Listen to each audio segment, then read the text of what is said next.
भगवान ने गीता जी में अर्जुन से क्या कहा कि जो शुरू हो गया तुझे उसका अंत नहीं पता, मुझे तो जो शुरू नहीं हुआ उसका भी अंत पता है, तो मुझ पे भरोसा रख और युद्ध कर।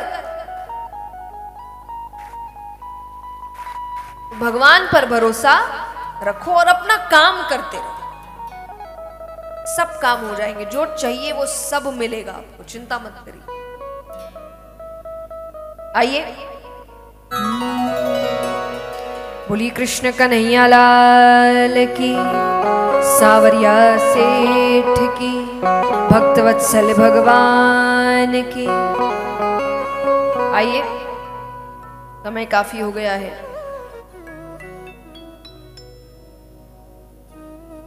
अब यहां पर भगवान जरासंध का वध भीम के द्वारा करवाते हैं। अब महाभारत के प्रसंग में पांडवों ने एक मायावी महल बनाया, कौरवों को भी निमंत्रण दिया।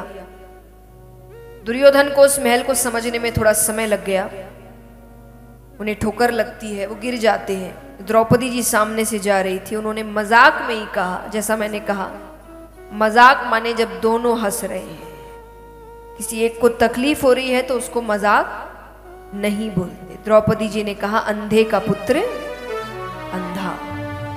उसी दिन महाभारत के युद्ध का बीज रोपण हो गया। द्रौपदी जी से बदला लेने के लिए धृत क्रीड़ा का खेल करते हैं, पांडव सब कुछ हार जाते हैं। अंत में उन्होंने कहा कुछ भी दाव लगाने को नहीं है। कौरव कहते हैं अभी तो द्रौपदी बची है। द्रौपदी जी को बीच सभा में लाया जाता है। दुर्योधन ने कहा इसे निर्वस्त्र किया जाए, साड़ी खींचने लगते हैं। वो सबसे प्रार्थना करती है। भीष्म पितामह बैठे हैं, द्रोणाचार्य बैठे हैं, धृतराष्ट्र बैठा है, कोई सहायता नहीं कर रहा। ऐसे युद्ध में इतने बड़े बड़े थे, फिर भी उनकी मृत्यु इस प्रकार हुई। क्यों?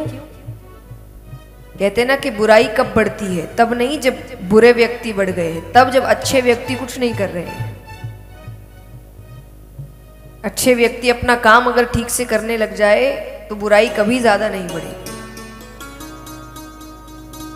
तो सब बैठे हैं, कोई मदद नहीं कर रहा है। कुछ देर तो अपने मुख में साड़ी दबा कर रखती है, पर कितनी देर? दुशासन कितना ताकतवर है।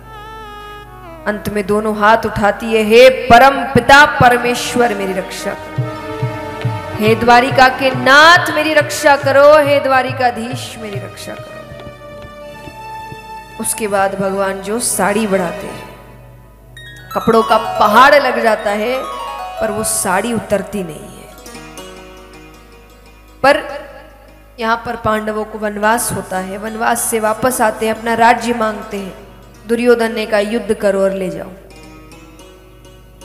भगवान शांति दूत बनकर जाते हैं, बहुत समझाते हैं। दुर्योधन कहे युद्ध के बिना मैं सुई भर भूमि नहीं दूंगा।